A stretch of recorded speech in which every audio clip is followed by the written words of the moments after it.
Rush Limbaugh, pointed out that the progressives have found a way to co-opt the stupid vote, or I'm sorry, he didn't say stupid, the uninformed vote that doesn't know what they're doing, and then conservatives haven't had a chance to keep up with that. So therefore, he's kind of had not a defeatist attitude, but just, I think he's trying to spark a little bit of a movement by saying something shocking. We did go through it yesterday, but I want to replay what he did say, because last night, Bill O'Reilly had his Talking Points Memo where he refuted it. But first, let's see what Limbaugh had to say yesterday.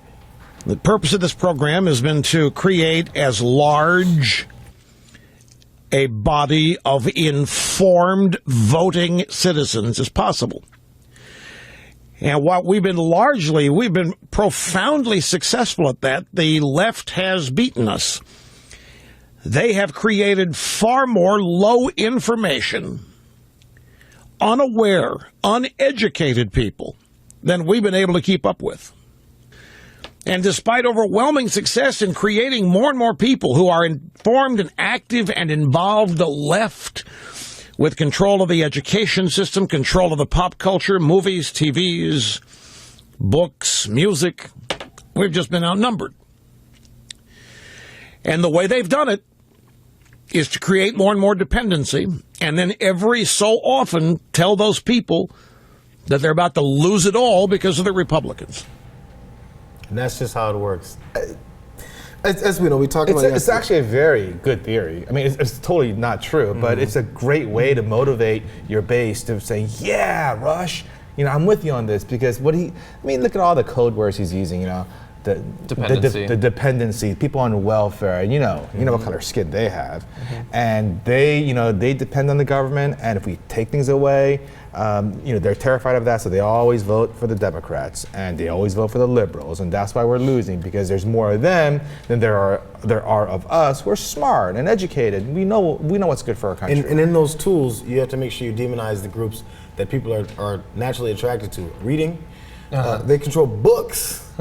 Television, pop culture, but they don't control conservative talk radio, apparently. So of course, you put all of your enemies out on the stage, and you say, don't listen to that, don't read that, and don't ever hear what they have to say, because you might actually think about what's going on in your world rather than just listening to what I say and regurgitating it back out. Right. It doesn't work out. So in response, Bill O'Reilly was a little worried that it's going to turn into a little bit, that some people will listen to that and begin to feel defeated and then just start giving up, or maybe just give in to those evil progressives. So he had this part of his talking points. Mr. Limbaugh believes that the left controls the education system, pop culture, and the media. And he's not wrong about those situations. But I do not believe that liberal thought is now dominant in the USA. However, the country's changing quickly into an entitlement society. It's not so much that apathetic Americans are embracing the tenets of the left. It's just that they're selfish, and they want money for nothing, as Dire Straits once sang. That is the most recent pop culture reference he's made in his career. That was 30 that was the last years time. That was right before liberals started controlling pop culture. That was 1983 or 84, I can't remember. So yeah, I got to briefly address this. So my problem is less with him and his sort of like self-serving, like, we're turning into an entitlement society. Obviously, I just pronounced it this way. Clearly it's happening. I don't need to show it. I have more of a problem with what Limbaugh was saying, because you were saying it's an interesting theory. It might well be, but you would have to reverse the direction of it, that Democrats are trying to like cultivate a culture of stupid people. The Utah GOP is right now considering a bill that would make it so that teachers could not discipline students who turned in essays saying that dinosaurs lived alongside humans, that climate change isn't real, that evolution isn't real. They don't want to hear about any of the facts about that. The Republicans want to cut funding for the National Endowment for the Arts. They want to cut all poli-sci research funding in the entire country. They talk about that every single year. Santorum was quoted during the Republican nominating process as saying that you shouldn't be worrying about those liberal elites in their colleges trying to tell you got to go to college. Like, we're trying to get people to be stupid? What's the average IQ of a Rush Limbaugh listener? How many books has he read recently? And listen to that quote again. Well, he talks books are about written large by bodies. liberals, so. Exactly. No, it's silly. And like, I don't think that he thinks that his audience is particularly well educated. They may read books. They may read the occasional Glenn Beck or Ann Coulter book, but even those, the bestseller list, they're only on there because they buy the books themselves. Like, it's not even, and maybe some of their viewers own them, at least the ones that go on shooting rampages, because we find them in their houses after they shoot up, liberal foundations. But I doubt they read the entire thing. And in them knowing the level of detachment that their viewers and themselves have from the rest of the country, because now they're worried, they're like, this is becoming blaringly obvious that we're on the wrong side of every issue. Actually, before I go to how badly with this poll, that I'll let you run to, let's get the second half of, well, not second half, but the next part of what Bill O'Reilly said about how they can at least fix it and maybe come around to avoiding this devastation of progressive. There is a big shift in some social matters. In 2001, just 35% of Americans favored gay marriage. Now 48% do.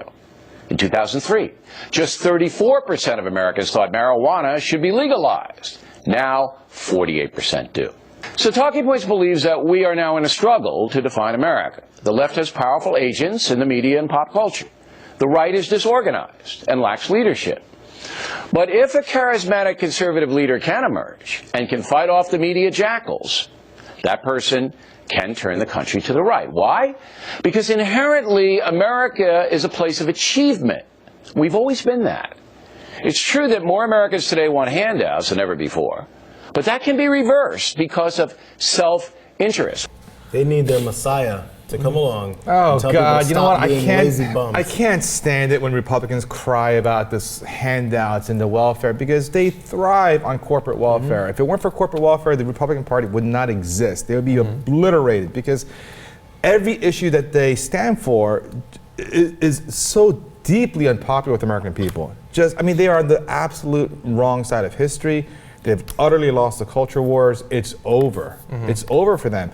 But they're sustained by their corporate donors. This is the hard part, because even as they're going with their lines of attack, there's still the polls that'll point out how out of touch they are with the American people, because what they're upset about, one of the lines, the pop culture, the books, and I'm surprised he didn't say the internet, because now people they have a better source of information.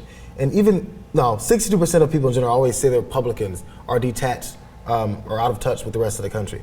36% of them are Republicans. Exactly. How is it that you go in the direction to say, I'm a Republican, I'm totally out of touch with the country, I have no idea what the fuck I'm talking about? Well, I think they're saying that the GOP politicians, but like think about Cenk. Like Cenk says that like Harry Reid and yeah, no, that's true. But like Cenk considers himself to some extent a Democrat, at least in terms of how he votes. Like I know he wants to support third-party candidates, but he considers himself much closer to the Democratic Party than the GOP. But he certainly doesn't. He feels that Obama is fundamentally disconnected from how progressive the country actually is. But I think it's interesting that with the influence that Fox News, despite their somewhat falling ratings, still has all over the national political narrative, that they can't help but that the Democrats aren't doing too well in terms of being in touch with the average American, but the GOP is doing much worse, particularly among their own members, as you point out. And so I find that to be optimistic news.